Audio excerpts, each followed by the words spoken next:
भगवान शंकर ने आज नंदी को भी अपने से अलग कर दिया। नंदी को भगवान शंकर ने अपना पुत्र स्वीकार किया। आज भगवान शंकर ने नंदी को भी अपने से अलग कर दिया। नंदी दौड़ते दौड़ते ब्रह्मा जी के समीप गया। हे ब्रह्मा जी, हम आपसे विनती कर रहे हैं, विनय कर रहे हैं कि भोलेनाथ को, मेरे दीनानाथ को पुनः कैलाश ले आओ। आज भगवान शंकर के बिना सूना पड़ा है वो कैलाश। आज भगवान शंकर के बिना अनाथ हो गए हम भगवान शंकर के गढ़। हे भोले, हे ब्रह्मा जी, आप कृपा करके चले और भगवान को बारंबार समझाने का प्रयास करें। शायद वो आपकी बात मान ले और पुनः कैलाश आ जाए। भगवान ब्रह्मा जी ने कहा, देखो भगवान शंकर के हृदय में अपार दुख है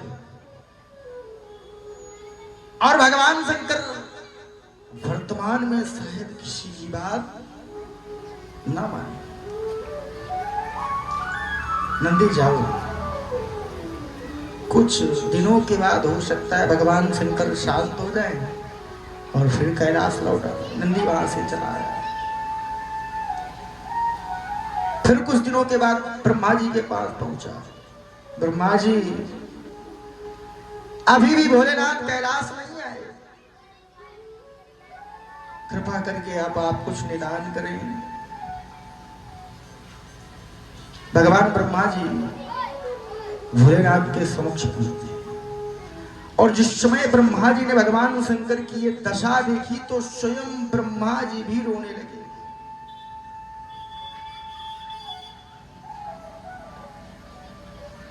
देखो संसार का नियम, देखो संसार की विडंबना कि संसार को चलाने वाला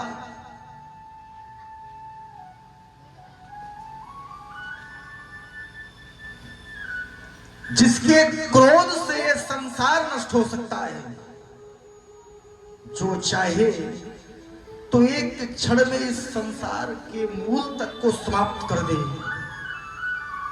वो आराध्य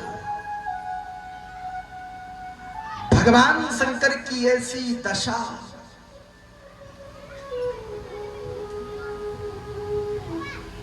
भगवान शंकर से ब्रह्मा जी कहते हैं, भोलेनाथ, अगर आपके हृदय में दुख व्याप्त हो गया तो फिर संसार क्या करेगा? इस संसार का क्या होगा? पुनः कैलाश लौट चले। इस संसार में अंधकार व्याप्त हो रहा है। अगर त्रिदेवों में से एक भी देव अगर अपनी स्थिति में न रहा तो यह संसार समाप्त हो जाएगा, नष्ट हो जाएगा ये संसार। भोलेनाथ ने कहा, कौन सा संसार, कैसा संसार, कौन त्रिदेव और कौन महादेव, हमें कुछ ज्ञात नहीं है। अरे इस संसार के कल्याण के लिए आपने और नारायण ने मिलकर हमारा विवाह करवा दिया। मैं जानता था कि इस विवाह से सती की क्या स्थिति बनेगी और इस विवाह से हमारी क्या स्थिति होगी, लेकिन आपने हमारी बात नहीं मानी और इसी संसार के कारण सती समाप्त हो गई। अब किस संसार के लिए मैं पुनः अपने कैलाश में, ये संसार हमारे लिए अब नाश हो गया है। कुछ नहीं है हमारे लिए संसार में, आप लौट जाएं और हमें अपनी इसी दशा में छोड़ दें। ब्रह्मा जी वहां से नारायण के समीप पहुंचे और नारायण से कहा, नारायण अगर भोलेनाथ पुनः कैलाश नहीं आए तो जिस सृष्टि का मैंने निर्माण आपके आदेशानुसार किया था वो सृष्टि समाप्त हो जाएगी।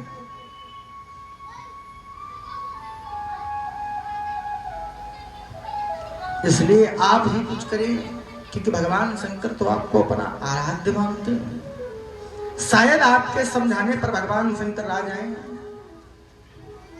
इधर भगवान भोलेनाथ माता की उस देह को घूम रहे हैं।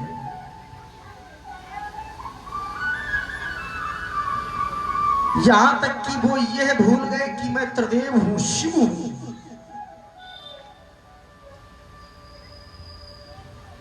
लोग कहते हैं भगवान कृष्ण जी के हृदय से प्रेम की उत्पत्ति है ना। प्रेम की उत्पत्ति तो भगवान शंकर से है।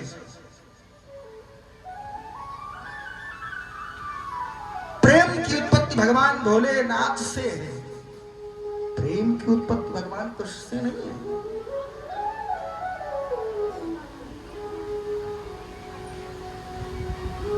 भगवान नारायण भोलेनाथ के समीप पहुंचे। भोलेनाथ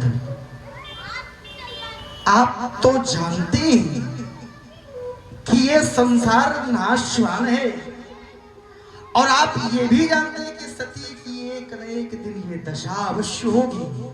और फिर आपने ही तो माता सती की देह का परित्याग किया था। आपको ज्ञात है कि यह संसार चक्र है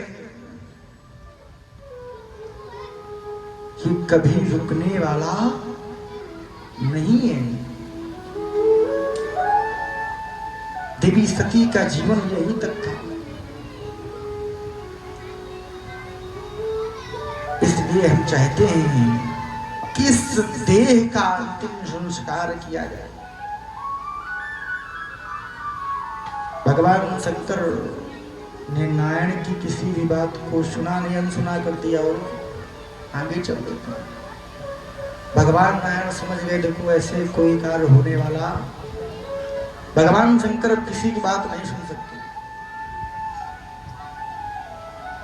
अगर संसार को बचाना है तो भगवान शंकर को पुनः ये भान कराना आवश्यक है कि वो त्रिदेव ही। भोलेनाथ आप तो नंदी से प्रेम करते हैं, आप तो अपने गणों से भी अपार प्रेम करते हैं। कृपा करके उन गणों के लिए, अपने पुत्र नंदी के लिए पुनः कैलाश चले। भगवान फिर आगे बढ़ जाते हैं। नारायणपुरा अपने क्षीर सागर आ गए। इधर भगवान भोलेनाथ हिमालय पर्वत में बैठे हैं। यहां तक कि जल भी नहीं ग्रहण किया, प्यासे बैठे। उधर से भगवान शंकर के कुछ भक्त कैलाश के लिए जा रहे थे। उन्होंने भगवान शंकर को देखा। भगवान शंकर ने उनसे जल मांगा ग्रहण करने। देखिए आज भगवान शंकर जल मांग रहे हैं ग्रहण करने के लिए। उन भक्तों ने कहा देखो ये जल बहुत कम मात्रा में है और केवल हमारे, क्योंकि हम भगवान भोलेनाथ के दर्शन के लिए कैलाश जा रहे हैं। अगर जल समाप्त हो गया तो हम अपनी क्षुधा कैसे मिटाएंगे। एक भक्त ने कहा कि कण कण में भगवान व्याप्त। भगवान शंकर कैलाश पर्वत की हर एक श्रृंखला में निवास करते हैं। हर स्थान पर भगवान शंकर व्याप्त है। ऐसा हो सकता है कि भगवान शंकर ही हो।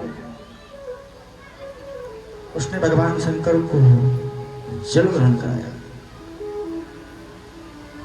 भगवान भोलेनाथ ने जल ग्रहण किया और उन भक्तों को कहा, आयुष्मान आपका कल्याण हो। कहते हैं वहीं पर भगवान शंकर ने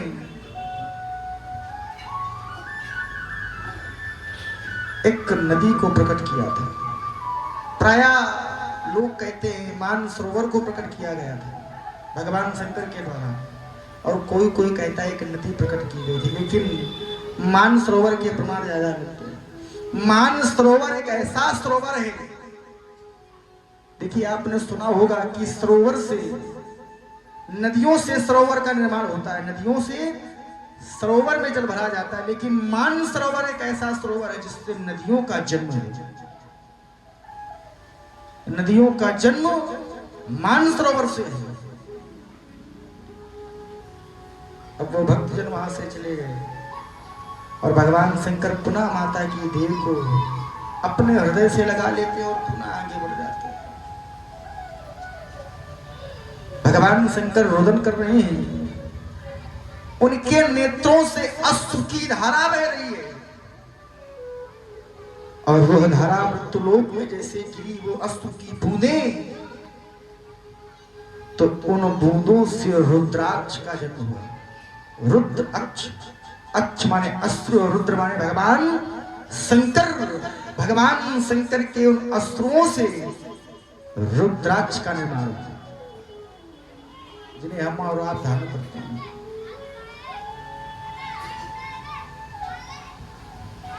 अब नारायण ने सोचा कि जिस देह को भगवान शंकर लिए घूम रहे हैं, क्यों ना इस देह को ही समाप्त कर दिया जाए,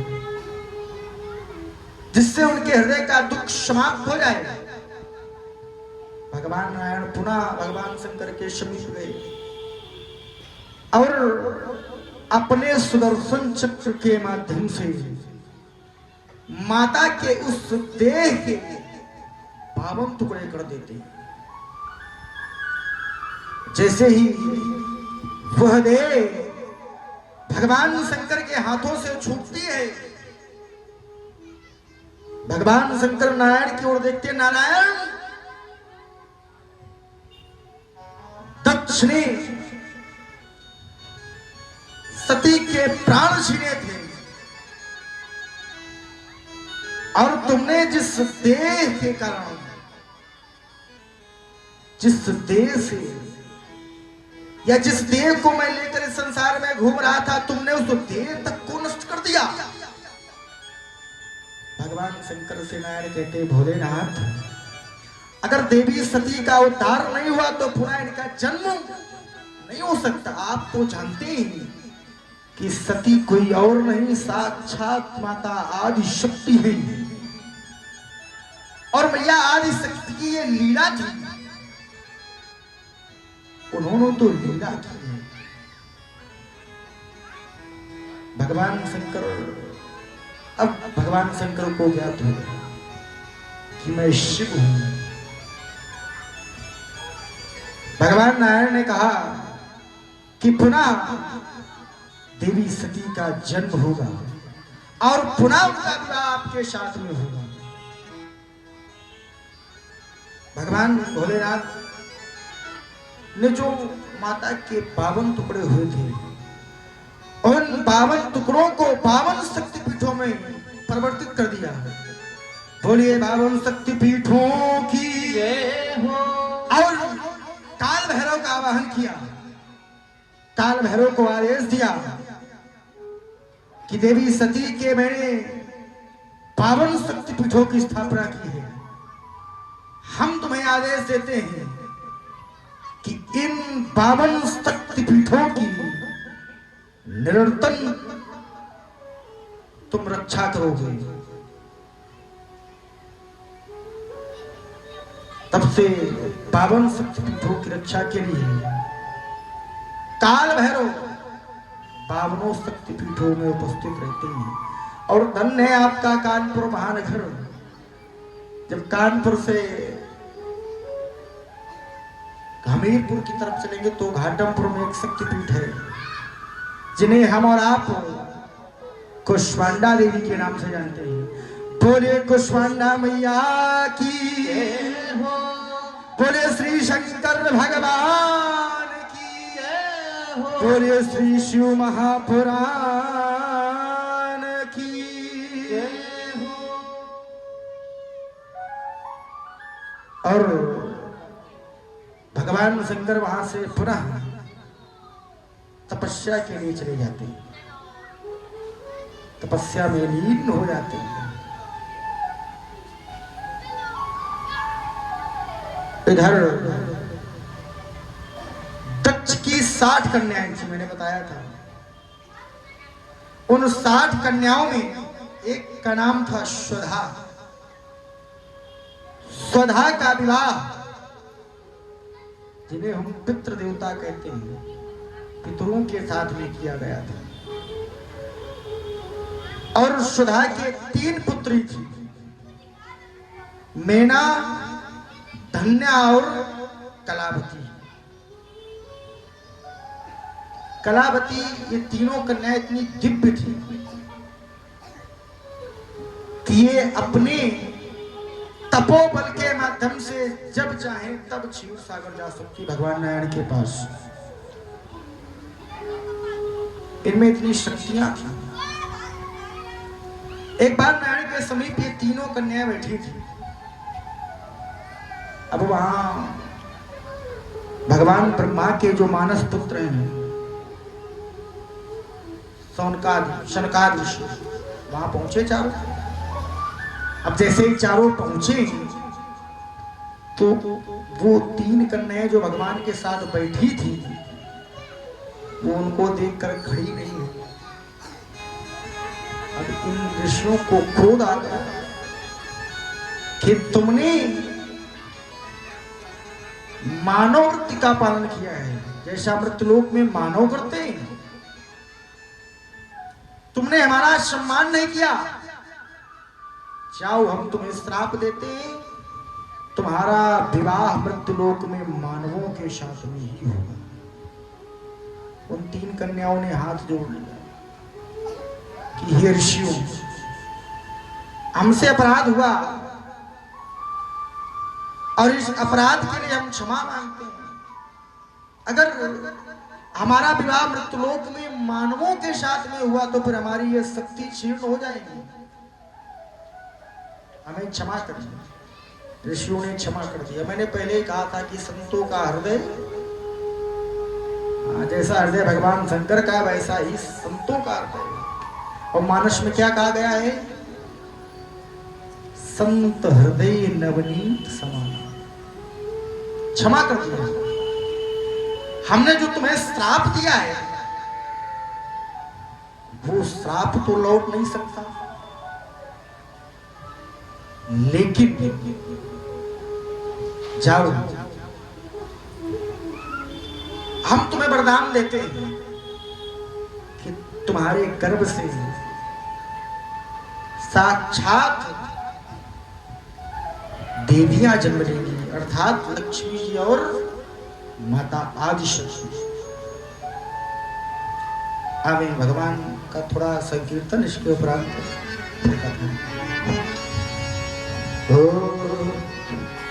भोले तुम्हारे प्यार ने जीना सिखा दिया, भोले तुम्हारे प्यार ने जीना सिखा दिया, हमको तुम्हारे प्यार ने इंसान बना दिया, हमको तुम्हारे प्यार ने इंसान बना दिया, भोले तुम्हारे प्यार ने जीना सिखा दिया, भोले तुम्हारे प्यार ने जीना सिखा दिया।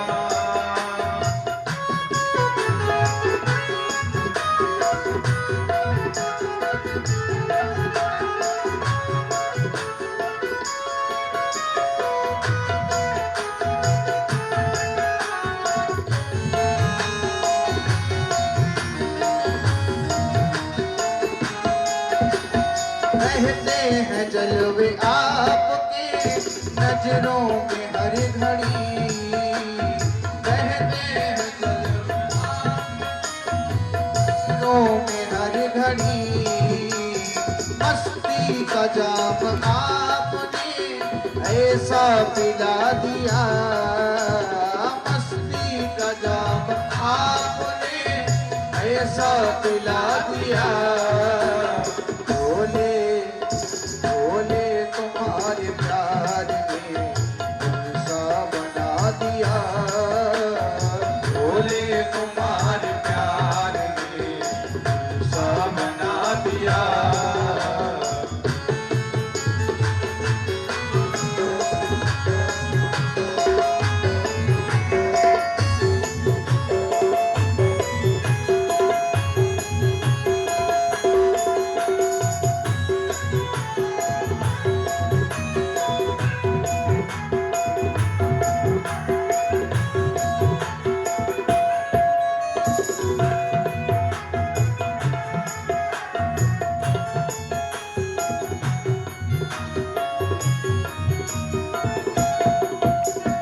भूला हुआ था रास्ता, भटका हुआ था मैं, भूला हुआ था रास्ता, भटका हुआ था मैं, भूला हुआ था रास्ता, भटका हुआ था मैं, भूला हुआ था रास्ता, भटका हुआ था मैं, भूला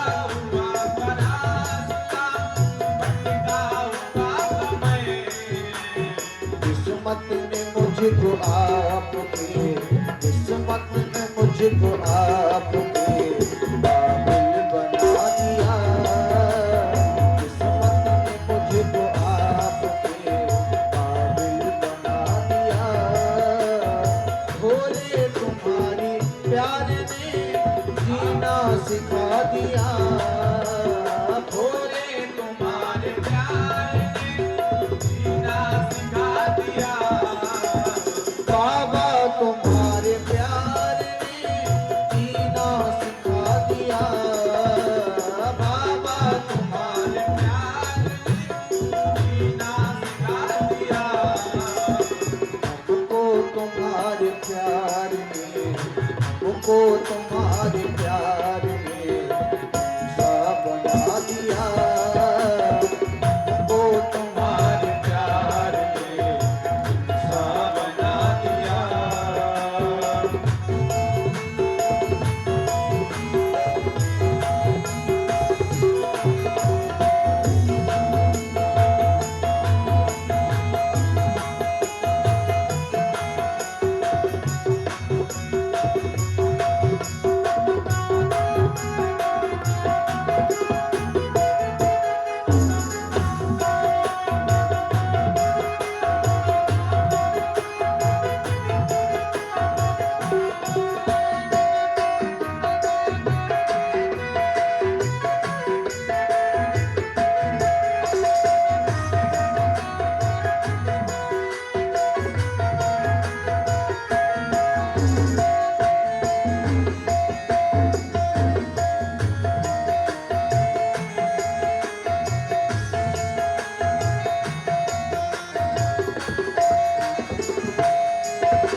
से मुझको आपने अपना बना लिया, जिस दिन से मुझको आपने अपना बना लिया, जिस दिन से मुझको आपने अपना बना लिया, जिस दिन से मुझको आपने अपना बना लिया।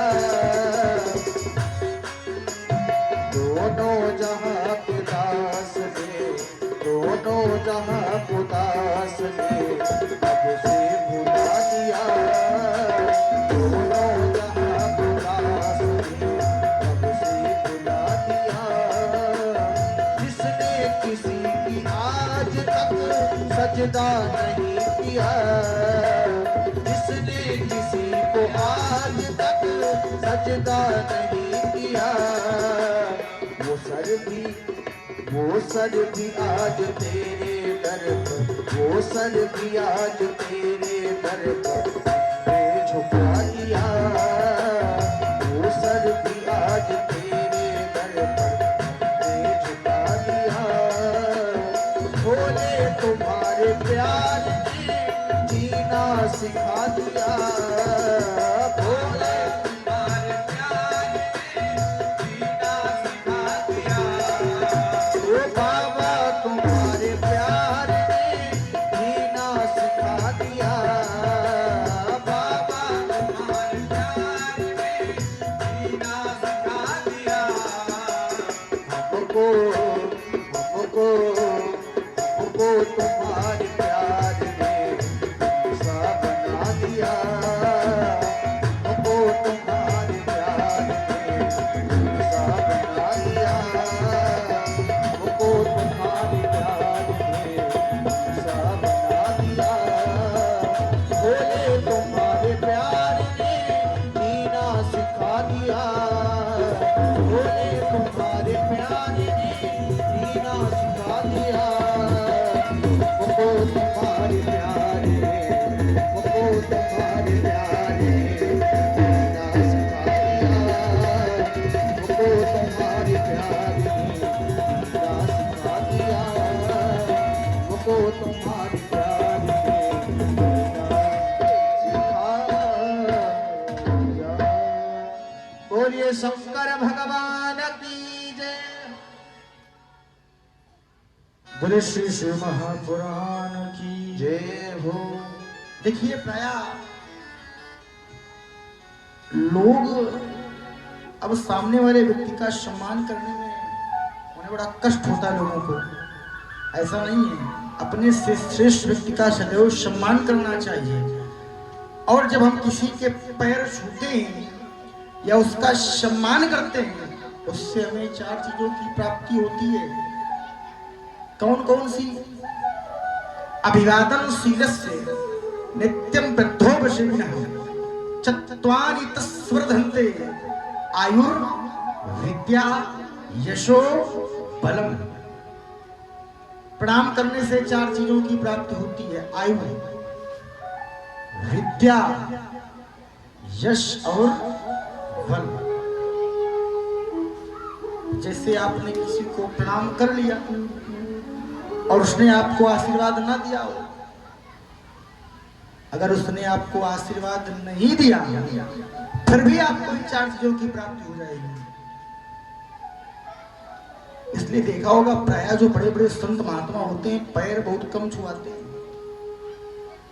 हाँ, इसका यही कारण है कि उनकी आयु, विद्या, यश और बल क्षीण हो जाता है। इसलिए भैया दूर से, यही कारण है। क्यों? क्योंकि भगवान की बड़ी सेवा करने के बाद ये मिलता है और तुमने तो केवल प्रणाम कर लिया बस। जैसे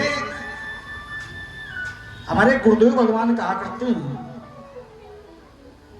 जब हम लोग वृंदावन में परिक्रमा लगाया करते हैं तो सदैव कहते हैं कि परिक्रमा लगाते समय कुछ ग्रहण न किया करो। क्यों? तो जानते हो उन्होंने क्या कहा कि तुम जिस समय ब्रजभूमि की या फिर गिरिराज महाराज की परिक्रमा लगाते हैं, या 84 कोस की परिक्रमा, 84 कोस की परिक्रमा लगाना तो बड़ा दुर्लभ विषय है। लेकिन हम लोगों ने ब्रजभूमि की अर्थात वृंदावन की और गिरिराज जी की परिक्रमा जरूर लगाई है।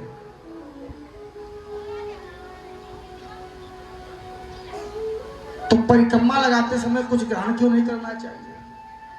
आप भगवान का संकीर्तन करते हुए परिक्रमा लगा रहे हैं और कुछ भक्त सेवा के लिए जल इत्यादि बांट रहे हैं और आप पर यहाँ खाते जा रहे हैं, पीते जा रहे हैं। यद्यपि जल की व्यवस्थाएं पूरी परिक्रमा में है, वृंदावन की ऐसी सेवा शायद ही कहीं की जाती होगी। जैसी भक्तों की सेवा, जैसी ब्राह्मणों की सेवा, जैसी गौ माताओं की सेवा वृंदावन में की जाती है, कहीं नहीं की जाती। जैसे एक हमारे वृंदावन के महाराज जी हैं, अनिरुद्धाचार्य जी, बहुत शोर में रहते हैं। लोग उनका उपवास किया करते, अरे वो तो भैया, मैं एक बात बताऊं, वृंदावन में इतने व्यास हैं, जो गृहस्थ है, गृहस्थ व्यासों की बात कर रहा हूं, लेकिन उन व्यासों में परम पूज्य अनिरुद्धाचार्य जी का स्वभाव सबसे अलग है। जो सेवा वो कर रहे हैं शायद कोई कर सकता है। देख कर आइए उनकी कभी गौशाला में गौ माताओं की सेवा, वृद्ध माताओं की सेवा, ब्राह्मणों की सेवा शायद कोई कर सकता है, लेकिन लोग उनको टोल में लिए रहते हैं। उनके नाम पर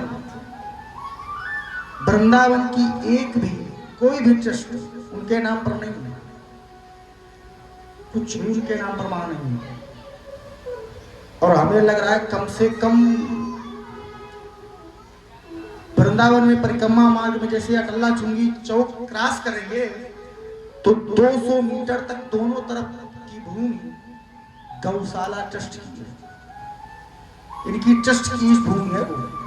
और उस भूमि में केवल सनातन धर्म के कल्याण के ही कार्य किए जाते हैं। ब्राह्मणों का भोजन निरंतर वहां चलता है। और यहां तक कि जब हम लोग आश्रम से बाहर रहने लगे थे ना, तो हम लोग कभी भोजन नहीं बनाते थे। ये हमारे साथ के रहने वाले, हम लोग साथ में रहते हैं, तो हम लोग बढ़िया शाम को जो ब्राह्मणों का वेश धारण करते थे और सीधा उठ के आश्रम पहुंचते थे, बढ़िया भोजन करते थे और पूरा अपने, हाँ, तो ये सेवा है वहां विद्यार्थियों के लिए। सेवा विद्यार्थी चाहे जो भी वहां से, चाहे जो सामग्री भर रहे, कभी कोई रोक नहीं लगाने वाला। तो इन व्यक्तियों की कभी बुराई नहीं करनी चाहिए। हाँ, वो सीधे मुख में जो कहना होता है कह देते हैं, विचार नहीं करते कि इसको लोग किस भाव से ले लेंगे, लेकिन कह देंगे।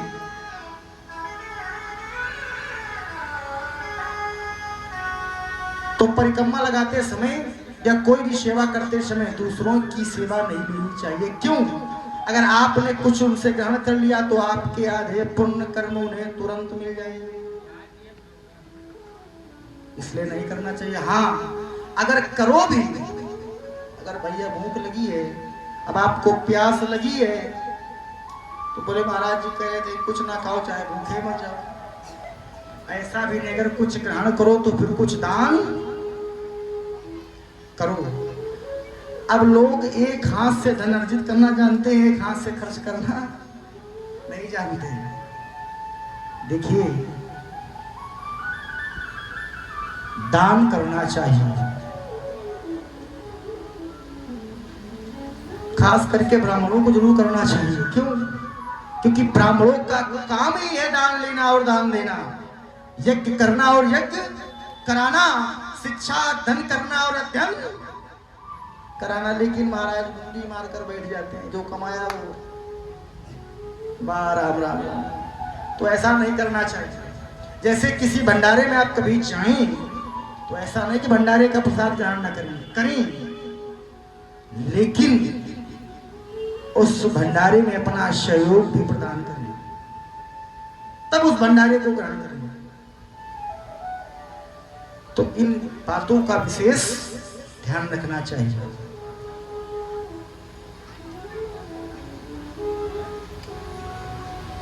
सुधा की 3 पुत्रियों को सनकादिक ऋषियों ने श्राप दिया था। सनक, सनंदन, सनातन और सनत कुमार, 4 ऋषि। लेकिन क्षमा भी कर दिया गया। अब क्षमा किया गया तो क्या वरदान दिया गया? देखिए, हम लोग इस समय पार्वती संहिता में चल रहे हैं। देवी पार्वती का चरित्र, माता सती का चरित्र।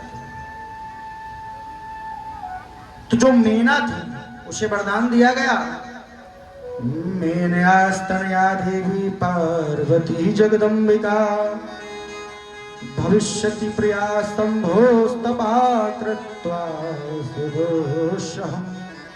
हे मैना, हम तुम्हें वरदान देते हैं कि तुम्हारा विवाह हिमांचल के साथ में होगा और तुम्हारी गर्भ से साक्षात माता आदि शक्ति जन्म लेंगी, देवी पार्वती के रूप में। और दूसरा वरदान धन्या को दिया गया, धन्याश्रुता स्मृता सीताराम पत्नी भविष्यति लौकिकाचारमशुत्र रामेण विहरष्यति। धन्या को वरदान दिया गया कि तुम्हारा विवाह श्रीरध्वज जनक के साथ में होगा और तुम्हारी गर्भ से माता लक्ष्मी जन्म लेंगी, जिनका नाम होगा, क्या नाम होगा? जनक की पुत्री का क्या नाम था? सीता। और जनक की पत्नी का नाम, धन्या का नाम पड़ा सुनैना। इसलिए तुम्हारे गर्भ से सीता माता का जन्म होगा और उनका विवाह भगवान नारायण के स्वरूप प्रभु श्री रामचंद्र जी के साथ में होगा। देखिए, जो सुनैना है, जानते हो किसकी पत्नी है? थोड़ी राम कथा सुन लीजिए। अभी तक शिव पुराण चल रही थी, आइए थोड़ा राम कथा में प्रवेश करते हैं। देखिए, जो जनक जी की पत्नी थी सुनैना, ये किसकी पुत्री थी? जनक जी दो भाई थे, शिरध्वज और कुशध्वज। और जो जनक है, ये जनक नाम नहीं है, जनक उपाधि है।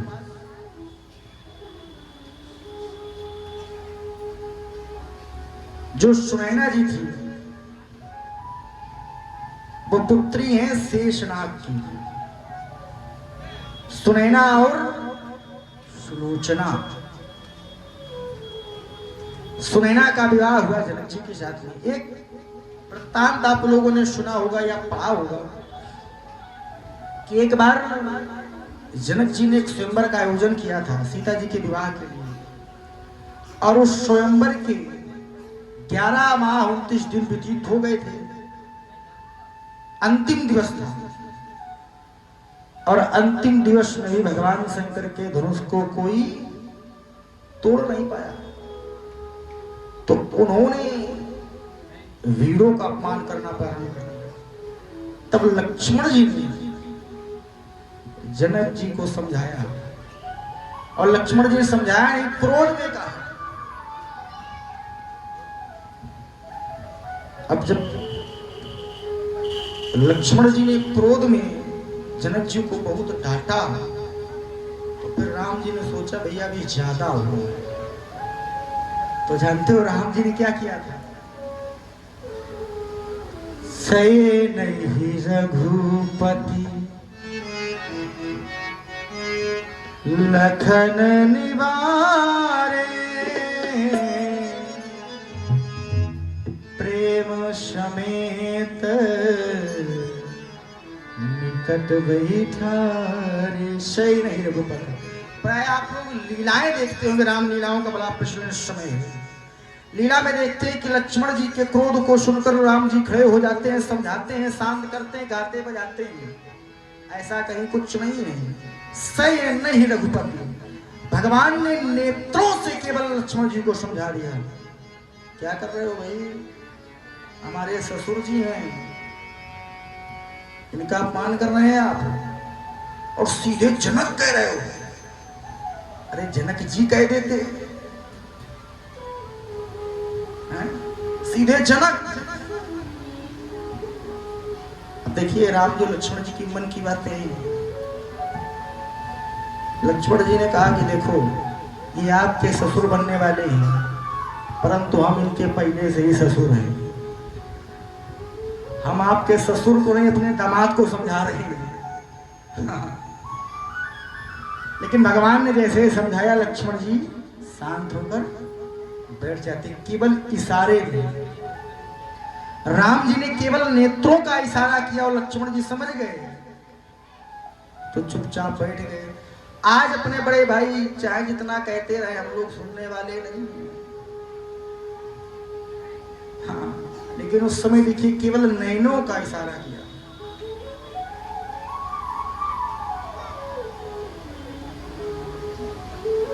आगे कलावती को क्या वरदान मिला? कलावती सुता राधा साक्षात गोलोकवासिनी गुप्त स्नेह निबद्धा सा कृष्ण पत्नी भविष्यति। कलावती सुता राधा साक्षात गोलोकवासिनी अर्थात कलावती की जो पुत्री सीता जी, राधा जी, उनका विवाह भगवान के एक स्वरूप श्री कृष्ण जी के साथ में होगा। अब कुछ कथावाचक ये भी कहने लगे हैं कि भगवान कृष्ण की पत्नी राधा जी है ही नहीं, और बहुत ही अच्छे शिव पुराण के वक्ता भी हैं। और शिव पुराण की पार्वती संहिता का स्पष्ट श्लोक है, स्पष्ट वर्णन शिव पुराण की पार्वती संहिता में है कि राधा जी आगे आने वाले समय में भगवान कृष्ण की पत्नी बनेगी, और भगवान कृष्ण के साथ में इनका विवाह भी हुआ है। कहाँ हुआ है? भांडीर वन में। और इस विवाह को कराने वाले ब्रह्मा जी हैं, कन्यादान करने वाले नारद जी हैं, स्पष्ट प्रमाण है। लेकिन पढ़ना नहीं, केवल जो मन में आए वो बोल देना, ये भी अनुचित है। राधा जी का अपमान हम कभी सहने वाले नहीं। आप चाहे जिसके विषय में जो बोलना भूल ली, लेकिन राधा जी का अगर अपमान हो गया तो फिर समस्या है। और उन्होंने राधा जी के विषय में कह दिया था, बोले कहाँ विवाह हुआ, क्या क्या बता दिया गया। राम राम राम। अगर इतना ही है तो अध्ययन कर लेते प्रभु। शिव पुराण में पार्वती संहिता में बार बार कह रहा हूं, अगर जिसको विश्वास न हो तो जिसके यहाँ शिव पुराण लिखा हो, रखा हो, उसमें पार्वती संहिता खोल कर देख लेना, स्पष्ट वर्णन है।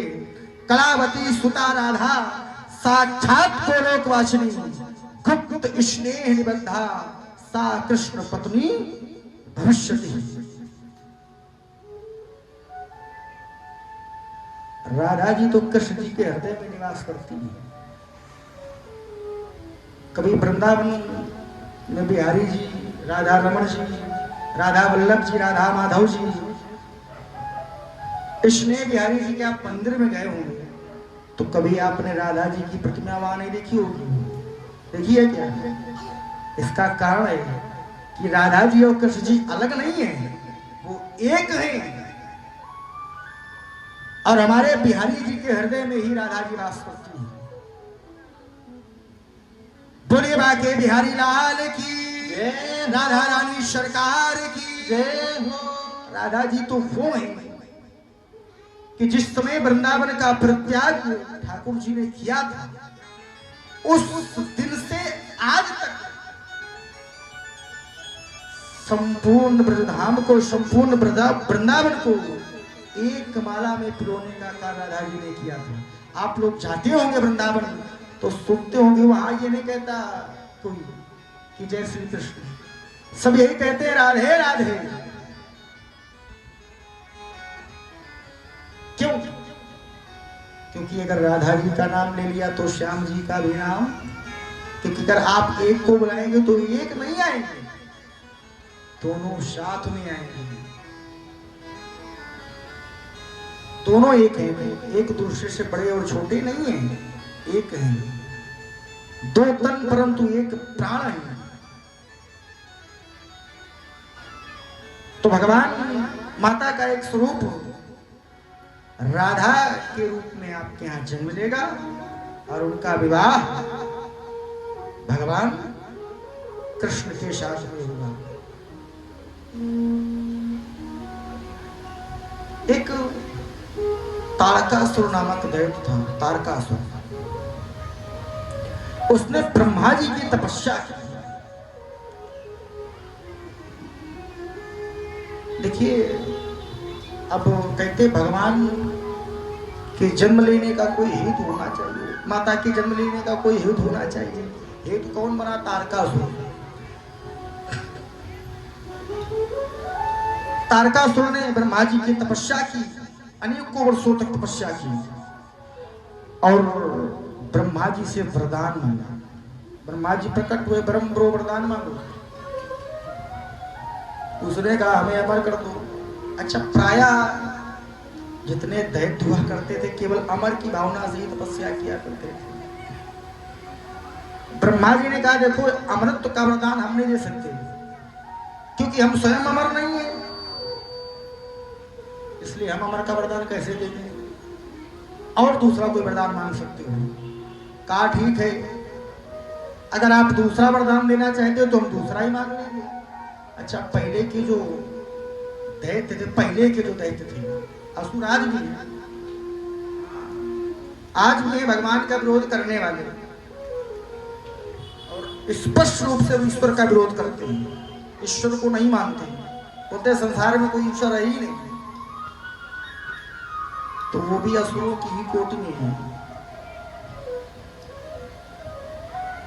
भगवान ब्रह्मा जी ने कहा भाई दूसरा वरदान मांगो। तो कहा एक काम करो, अगर आप वरदान देना चाहते हो तो दूसरा वरदान हम मांग रहे हैं कि हमारी मृत्यु भगवान शंकर के वीर से जन्म पुत्र के द्वारा ही हो, क्योंकि वो जानता था कि भगवान शंकर विवाह ही नहीं करेंगे तो उनका पुत्र कहां से होगा। उसने अपनी दृष्टि में अमृत का ही वरदान ले लिया था। अब भगवान ब्रह्मा ने उसे एवं वस्तु कहकर वरदान दे दिया। अब जैसे उसे वरदान मिल गया उसने देवताओं को सताना प्रारंभ कर दिया। अच्छा, देवता और दैत्यों की सदैव निरंतर दुश्मनी बनी रही है, यद्यपि ये भाई ही भाई। कैसे? दिति से दैत्य और अदिति से देवता। ऐसा है कि प्राय लोग सोचते हैं कि दिति से केवल दैत्य ही हुए थे, ऐसा नहीं है। दिति के गर्भ से 50 देवता भी हुए थे, लेकिन बाकी सब दैत्य हुए थे। पिता एक है, माता अलग अलग है। किनकी संतानें हैं ये?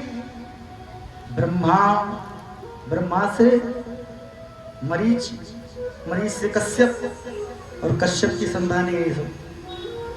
कश्यप की सभी संतानें हैं। प्राय जब हम लोग अपना गोत्र भूल जाते हैं तो कहते हैं कश्यप गोत्र बनना। ये ब्रज, नाग, मानव, दानव, देवता सभी उन्हीं से। तो हम सब कश्यप की भी संतानें हैं एक तरफ से, सभी।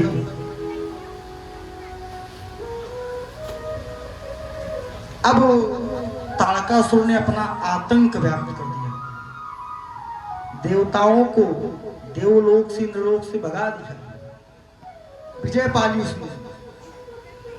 अब सभी देवता ब्रह्मा जी के पास गए, हे ब्रह्मा जी आप कभी अच्छा कार्य नहीं करते, अब बताइए आपने जिसको वरदान दे दिया था उसने आतंक व्याप्त कर दिया, हमें हमारे लोग से ही भगा दिया, अब क्या होगा? और आपने वरदान भी दिया तो क्या दिया कि भगवान शंकर के वीर से उत्पत्ति जन्म लिए हुए पुत्र के द्वारा उसकी मृत्यु हो। भगवान शंकर विवाह करेंगे। अब हमें लग रहा है कि हम लोगों को आजीवन यहाँ से भगना ही पड़ेगा। बोले नहीं, इसका भी निदान होगा। क्या निदान होगा? भगवान शंकर तो तपस्या कर रहे हैं और किसमें साहस भगवान शंकर की तपस्या को भंग कर दे। भगवान शंकर करोड़ों वर्ष तपस्या कर रहे हैं। जब से मैया सती का त्याग हुआ तब से अभी तक तपस्या में लिए। बोले कुछ ना कुछ तो करना पड़ेगा। अब आप ही करें, समस्या आपने पैदा की है, अब हम क्या कर सकते हैं इसमें? आप ही कीजिए जो करना हो।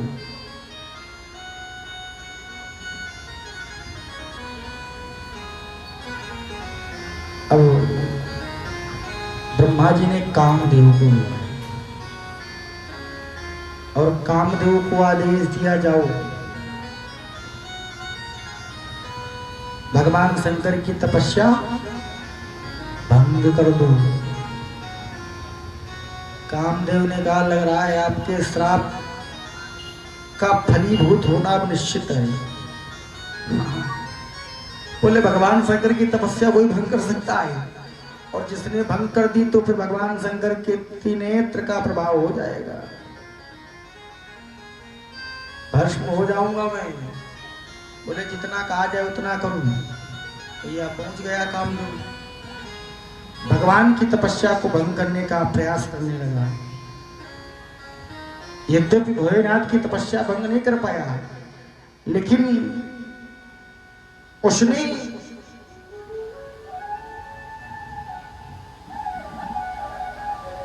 जिस समय अपना प्रयोग भगवान शंकर पर किया, उस समय कुछ क्षण के लिए काम का प्रभाव भोलेनाथ में पड़ा, और जैसे भगवान शंकर में काम का प्रभाव पड़ा, भगवान शंकर ने सोचा कि मेरे हृदय में काम वासना जागृत कैसे हो सकती है।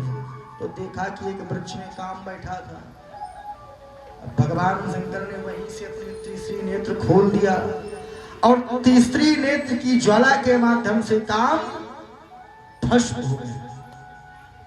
अब जैसे ही काम भस्म हुआ तो काम की पत्नी का नाम था रति। वो विलाप करने लगी, दौड़ी भगवान शंकर की ओर। तो देवताओं ने कहा ऐसे न जाओ, अपने पति की भस्म को, जो राख हो गया है तुम्हारा पति, इस राख को उठाओ, भगवान शंकर के पास तब जाओ। अब भगवान शंकर के समीप रति पहुंची। भोलेनाथ बिना काम के ये रति क्या कर सकती है, और अगर संसार से काम समाप्त हो गया तो संसार बढ़ेगा कैसे। भगवान शंकर का क्रोध शांत हुआ, बोले ठीक है, अब काम तो भस्म हो गया है, लेकिन तुम चिंता न करो, काम बिना देह के तुम्हारे साथ रहेगा। लेकिन आगे आने वाले कालांतर में जब भगवान नारायण जन्म लेंगे द्वारिकाधीश के रूप में, तो काम उनका पुत्र बनकर जन्म लेगा, जिसे हम लोग किसके नाम से जानते हैं, भगवान प्रद्युम्न। जो काम है वो प्रद्युम्न के रूप में जन्म लेता है, और प्रद्युम्न के पुत्र के कारण जो भगवान शंकर का एक भक्त था बाणासुर, उसके साथ में भगवान का युद्ध होता है। इधर क्योंकि बाणासुर ने वरदान ले रखा था भगवान शंकर से, 3 वरदान लिए थे कि भगवान शंकर का सानिध्य, पहला वरदान। दूसरा वरदान मैया पार्वती उसे अपना पुत्र स्वीकार करेंगे, और तीसरा वरदान आने वाले समय अपने समान योद्धा के साथ युद्ध। 3 वरदान लिए थे। अब ये काम की कथा, ये कथा आगे सुनाएंगे। भगवान शंकर की जब समाधि भंग हुई, सभी देवताओं ने विनती की, भोलेनाथ तारकासुर का भय संसार में व्याप्त है, उसने हम देवताओं को भगा दिया, और भगवान ब्रह्मा ने उसे वरदान दे दिया कि आपके पुत्र के द्वारा उसकी मृत्यु होगी, अब आप ही कुछ करेंगे। भगवान शंकर ने कहा ठीक है, जाओ तुम, कुछ क्षणों के उपरांत हम विवाह करेंगे और हमारे पुत्र के द्वारा उसकी मृत्यु अवश्य होगी, लेकिन अभी उसका समय नहीं है। इधर हिमाचल की पुत्री के रूप में मैया सती जन्म लेती है। अब माता ने जन्म लिया है तो थोड़ा जन्म उत्सव बनावे माता का।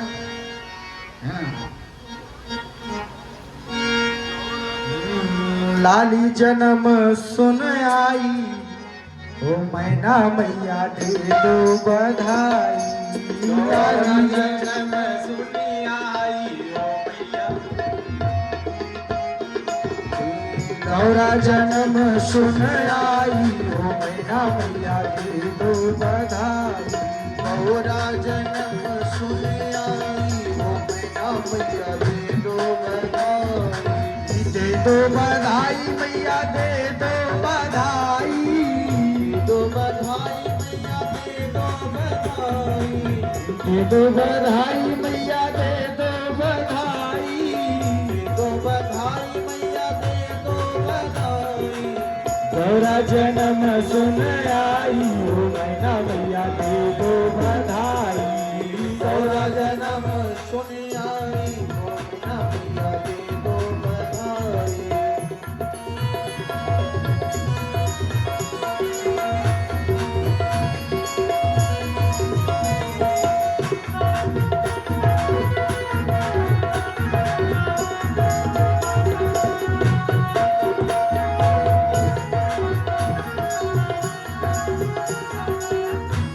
और टीका भी लूंगी मैया बिंदिया भी लूंगी।